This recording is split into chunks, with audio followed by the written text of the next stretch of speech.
Assalamualaikum warahmatullahi wabarakatuh. Para pemirsa kaum muslimin rahimakumullah. Dalam kita berjamaah, kita menjadi makmum, kita bisa melakukan mufarokoh. Mufarokoh itu memisahkan diri dari sholatnya imam. Saya ingin bacakan teksnya yang menerangkan tentang mufarokoh, boleh apa tidak. Di halaman 10 kitab I'anatut Thalibin juz yang kedua. Bismillahirrahmanirrahim. Wa tajuzul mufaraqatu bila udhrin ma'al karahati fatafutu fadilatul jama'ati. Boleh melakukan mufaraqah, memisahkan diri ketika kita menjadi makmum, memisahkan diri dari jamaahnya, memisahkan diri dari imamnya, dengan niat memisahkan diri, dengan niat mufaraqah. Yang demikian itu boleh, tetapi hukumnya makruh manakala tidak ada alasan dan fadilahnya jamaah itu menjadi hilang. Jadi sekali lagi, kalau mufaraqah itu kita lakukan tanpa ada alasan, itu hukumnya makruh dan hilang fadilah jamaahnya. Seperti kita sholat makmum kepada seseorang, setelah dapat satu rakaat atau bahkan setelah baca surat Fatihah imamnya, kemudian kita mufaraqah, kita baca surat sendiri, kemudian langsung kita rukuk, lalu i'tidal, dan seterusnya. Kita menyempurnakan sholat tanpa berjamaah.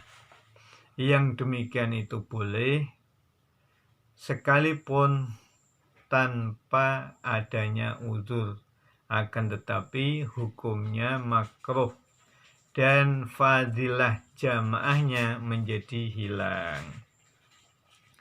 Bismillahirrahmanirrahim. Wal mufaraqatu bi uzrin ka murakhisi tarki jama'atin wa tarkihi sunnatan maksudatan kata syahudi awalin wa kunutin wa suratin wa tatwilihi wa bil ma'mumi dhu'fun aw syughlun la tafutu fadilatuha. Sedangkan mufaraqah yang dilakukan karena adanya alasan, seperti adanya uzur yang meringankan, yang mendispensasinya untuk tidak jamaah, untuk meninggalkan jamaah. Seperti orang yang sakit. Di sini dijelaskan kamurakhisi tarki jama'atin wa huwa kamaradin wa mudafa'ati hadatsin wa khaufin min zalimin ala nafsin au malin au ghairihima. Jadi ada uzur yang mendispensasi, bolehnya meninggalkan fardu kifayah, yaitu sholat berjamaah. Seperti orang yang sedang sakit. Orang yang sedang sakit itu dibolehkan untuk tidak melakukan jamaah, sholat berjamaah yang hukumnya fardu kifayah. Itu boleh. Seperti sakit asam urat umpama, yang geraknya di dalam sholat menjadi terganggu, menjadi berat, menjadi lamban, itu boleh. Dia tidak melakukan sholat berjamaah. Orang yang sedang sakit seperti ini itu dibolehkan untuk melakukan mufaraqah pada saat dia makmum. Jadi orang yang sakit kemudian ikut berjamaah, lah pada saat di tengah jamaah dia boleh melakukan mufaraqah dan fadilah jamaahnya tidak hilang. Seperti juga orang yang sedang menahan hadas. Seperti kita umpama menjadi makmum, ya, ikut berjamaah di dalam sholat. Allahu Akbar, imamnya mengucapkan takbiratul ihram, kemudian kita ikut, ya, mengucapkan takbiratul ihram, Allahu Akbar.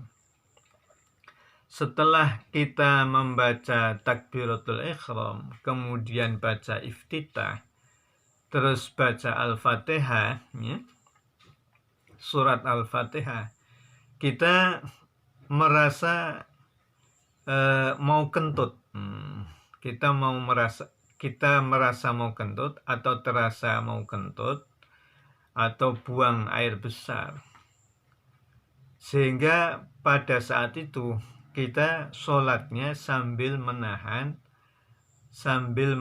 jangan sampai hadas. Ini kalau kita perkirakan menjadi makmum sampai salam, sampai selesai sholatnya, maka kita akan merasa beban, ya, merasa tidak sanggup menahan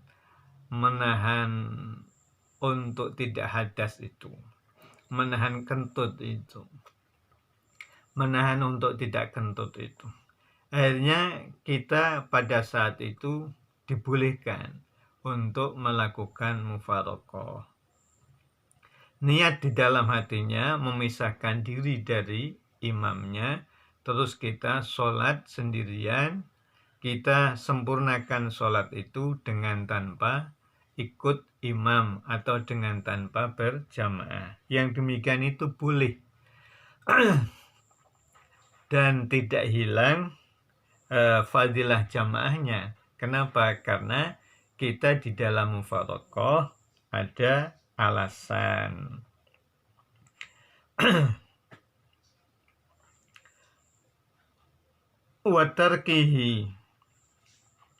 Watarkihi sunnatan maksudatan kata syahudi awalin wa kunutin wa suratin. Termasuk alasan kita melakukan mufaraqah itu ketika imamnya agak ngawur, ya. Dia melakukan sholatnya tanpa tasyahud awal, ya. Padahal tasyahud awal itu sekalipun, ya, bukan rukun, artinya boleh kita lakukan sholat duhur umpama, terus kita tinggalkan tasyahud awalnya, kita melakukan sholat isya umpama, kemudian kita tinggalkan tasyahud awalnya, itu boleh-boleh saja. Kenapa? Karena tasyahud awal ini di sini dikatakan sunnatan maksudah, yaitu sunnah ab'ad. Kalau sampai orang ini sholat dengan meninggalkan sunnah ab'adnya, ini termasuk sholat yang ngawur, ya, sholat yang ngawur. Sehingga orang yang meninggalkan sunnah abad ini harus atau disunahkan, bukan harus, disunahkan untuk melakukan sujud sahwi. Nah, kalau kita temukan kita berjamaah pada salah seorang imam yang meninggalkan tasyahud awal, ini kita punya alasan untuk melakukan mufaraqah. Kita makmum pada seorang imam, katakanlah sholat duhur, setelah dapat 2 rakaat yang mestinya kita melakukan tasyahud awal, tiba-tiba imam ini berdiri. Nah, kita dibolehkan untuk tetap duduk melakukan tasyahud awal, diniati dengan mufaraqah. Mufaraqah kita yang demikian itu tidak hilang fadilah jamaahnya. Termasuk ada imam, kita bermakmum pada imam yang imam ini tidak membaca surat. Setelah membaca Al-Fatihah, dia langsung rukuk. Nah, ini kita boleh untuk melakukan mufaraqah. Ini mufaraqah yang beralasan, mufaraqah yang mempunyai uzur, sehingga fadilahnya laki-laki tidak menjadi hilang. Jadi ada imam sholat isya, sehabis membaca surat Fatihah, dia tidak membaca surat yang lain, ya, surat yang disunahkan, membaca surat yang disunahkan. Ya. Setelah membaca Fatihah, dia tidak membaca surat. Kalau kita menemukan imam yang demikian, kita boleh melakukan mufaraqah, ya, dan fadilah jamaahnya tidak hilang. Terus kita menemukan sholat, ya, seorang imam yang sholat, dia memperpanjang bacaan qiraahnya, dia panjang-panjang di dalam sholatnya, seperti umpama membaca surat yang panjang, ya, surat Baqarah umpama. Terus di dalam rukuknya membaca tasbihnya sampai maksimal akmal, yaitu 11 kali. Ini panjang-panjang demikian. Nah, sementara kita punya keperluan, ya, kita punya hajat yang ingin segera menyelesaikan sholatnya, karena kita memiliki hajat, kepentingan yang lain, seperti kita sudah janjian, ya, sudah berjanji, sudah janjian dengan kawan atau dengan anak atau dengan keluarga atau dengan istrinya, atau di rumahnya itu keluarganya lagi sibuk atau istrinya lagi sibuk, momong anaknya, momong bayinya, sehingga memerlukan tenaga bantuan dari kita sebagai seorang ayah umpama. Nah, pada saat itu kita boleh melakukan mufaraqah dan fadilah jamaahnya tidak menjadi hilang, karena mufaraqah yang kita lakukan itu memiliki alasan. Atau kita sakitnya, kita tidak mampu lagi menahan sakitnya itu berlama-lama di dalam sholat, kemudian kita lakukan mufaraqah. Bismillahirrahmanirrahim. Waqad tajibul mufaraqatu ka'an 'aradha mubtilun li salati imamihi wa qad alimahu fayalzamuhu niyatuha fauran wa illa batalat wa illam yutabi'hu ittifaqan kama fil majmu'i. Dan ada mufaraqah itu yang wajib mesti kita lakukan. Artinya kita wajib melakukan mufaraqah. Kapan itu? Yaitu pada saat kita melihat sesuatu yang membatalkan sholatnya imam. Kita wajib segera melakukan mufaraqah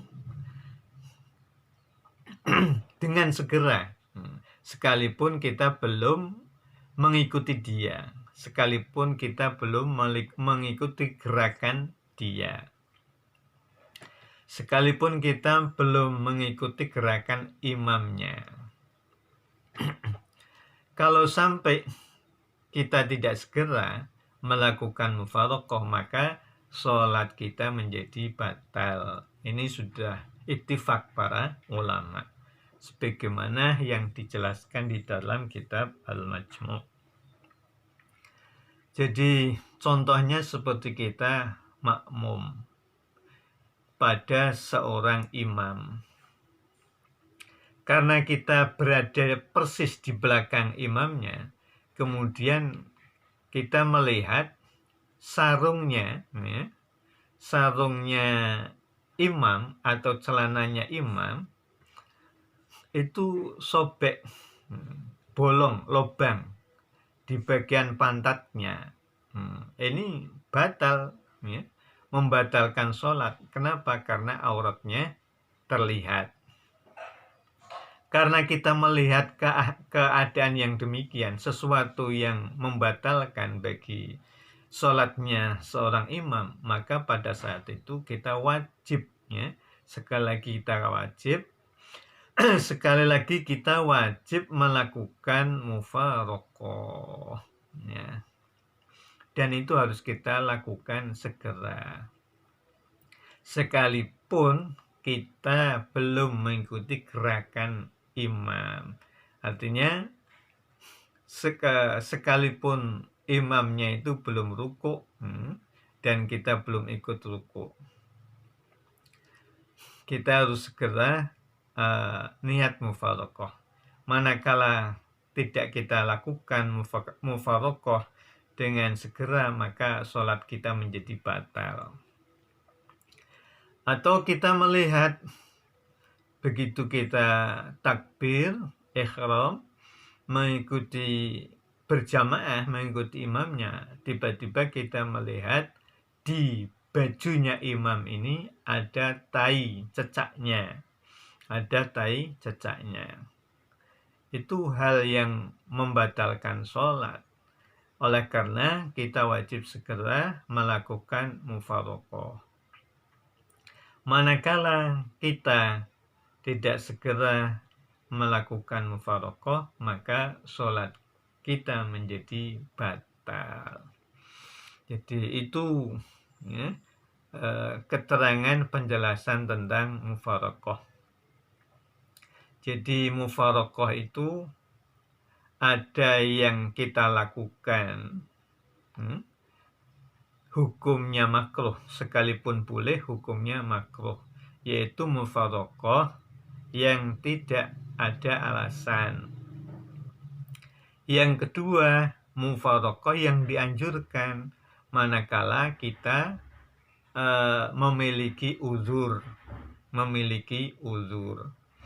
Sebab kalau kita memiliki uzur, kemudian kita tetap melakukan sholat berjamaah, itu bisa-bisa hati kita merasa menggerutu. Bisa-bisa hati kita merasa tidak terima, merasa jengkel. Daripada kita sholat jengkel, menggerutu, kenapa? Karena kita sedang menahan untuk tidak berhadas umpama.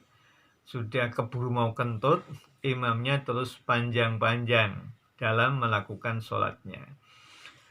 Itu kan tidak baik. Yang demikian itu disunahkan untuk melakukan mufarokoh. Dan mufarokoh yang demikian itu tidak menghilangkan fadilah jamaahnya.